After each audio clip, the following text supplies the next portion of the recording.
Շնորհակալություն, հարցս ուղղում եմ Հայաստանի Հանրապետության վարչապետին։ Պարոն վարչապետ,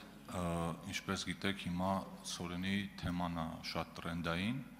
եւ հատկապես ղազախական ցորենի թեման, որի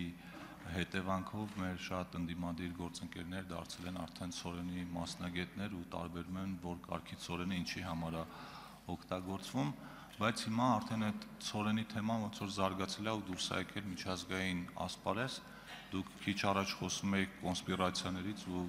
այդ դավադրապաշտական տեսություններից, հիմա ոնց որ այդ դավադրապաշտությունը նաև Հայաստանի սահմաններից է դուրս եկել։ Մասնավորապես այսօր հայտնի դարձավ, որ Ռուսաստանի արտաքին հետախուզական ծառայությունը տարածել է հաղորդագրություն, որի իմաստը հետևյալն է, որ Հայաստանը պատրաստվում է ցորեն գնել Ուկրաինայից, ընդ որում կրկնակի թանկ գնով ի վնասիրեն, եւ դրա պատճառը այն է, որ Հայաստանը այդ տարբերակով ցանկանում է Ռուսաստանից կտրվել եւ այդ բարձր գինը փոխհատուցելու է Եվրոպայից ստացած ֆինանսավորման հաշվին։ Ես գիտեմ, որ դուք այդ մասին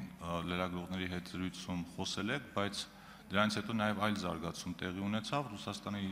նախագահ Վլադիմիր Պուտինի մամլուք արտուղար Դմիտրի Պեսկովը մեկնաբանելով այս հարցը ըստ էության չի հերքել եւ անդրադառնալով այս թեմային նաև ասել է, որ որպես կանոն արտաքին հետախուզական ծառայության հայտարարությունները մերկապարանոց չեն լինում։ Ես ձեզ կխնդրեմ այս երկու հայտարարություններն էլ մեկնաբանել։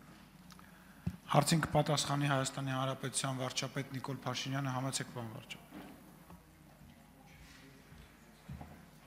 Շնորհակալ եմ հարցի համար։ Նախ հասկական այդ ղազախական ցորենի հետ ինչ է կատարվում։ Ինչ է կատարվում, ուղղակի որ նայես ոնց որ բանը լինի։ Չէ, կոնսպիրացիա չէ, այդ ոնց որ բանի սցենարիստները գրելիս լինեն օպերացիա ի կամ շուրիկի նոր արկածները։ Լսեք հարգիններս, կա ապրանք։ Ես հələ եկեք մոռանանք ընդհանրապես, ուրեմն ցանկացած ցորեն ինքը շուկայական ապրանք է։ Ես հələ չեմ այդքան բան անում։ Կա ապրանք, կա ցորեն ապրանք, կա, չգիտեմ, 1000 ու մի ապրանք, կա առաջին, երկրորդ, երրորդ, չորրորդ, 5-րդ, 6-րդ, 80-րդ, 90-րդ տեսակի ապրանք, ինքը ունի գին։ Ինքը ունի գին եւ ինքը ունի լոգիստիկա։ Հիմա նոր ճանապարհով X ապրանքը A կետից եկել է հասել B կետը։ Հիմա ցորեն ինչպիսին է, այդ նախ այդ գնումը իրականացրել է կառավարությունը չի իրականացրել, այդ գնումը իրականացրել է մասնավորը իր կարիքների համար։ Այսինքն գնացել է շուկա, ապրանք է առել, կառավարության բանակցությունների արդյունքում ճանապարհ է բացվել, բերել այդ ճանապարհով։ Այսինքն այս ինչ թեմա է, որ չգիտեմ 6-րդ սորտի է, 8-րդ սորտի է, ուզում է 1260-րդ սորտի լինի։ Մարդ է գնացել է ինքը իր փողը տվել է, ինքը իր փողը, դա բյուջեի փող չի, ոչ մեկի փողը չի։ Գնացել է ապրանք առել, բերել է Պետք է բերեր ուրիշ դժվար ճանապարհով, բերել է ուրիշ ճանապարհով։ Ինչու՞մ է խնդրումը։ Ուզում եմ հասկանալ։ Հաջորդ հարցը։ Ես այսօր ինձ լրագրողները նաև հարցրին, ես կարող եմ ասել, որ Հայաստանը երբեք չի հրաժարվի Ռուսաստանից ցորեն ձեռք բերելուց։ Երբեք չի հրաժարվի, պաշտոնապես ասում եմ։ Բայց Հայաստանը երբեք չի հրաժարվի նաև տենաց շուկայում էլ ինչ կա։ Իսկ էլ ինչ կա։ Էլով է ցորեն վաճառում։ Կա առաջարկ մեծ ցորենի։ Ես ձեզ երաշխավորվում եմ, որ բացառված է, որ մեկը գա մեզ ասի, գիտեք ինչ, ցորեն ունենք։ Կարող է առնեք, մենք ականջներս փակենք ու վազելով փախնենք այդտեղից։ Չի լինելու այդպիսի բան։ Եվ այսօր ես չեմ ուզում թաքցնել մեր առաջարկներ կան։ Ղազախստանից, երբ որ տեսել են, որ մենք Ղազախստանից ձեռք ենք բերել, ուրիշ վաճառողներն էլ ասում են կարող է հետաքրքիր է ձեզ այդ թեման։ Մենք էլ ասում ենք գինը ասեք։ Գինը հետաքրքիր կլինի, հա, գին որակ բնականաբար։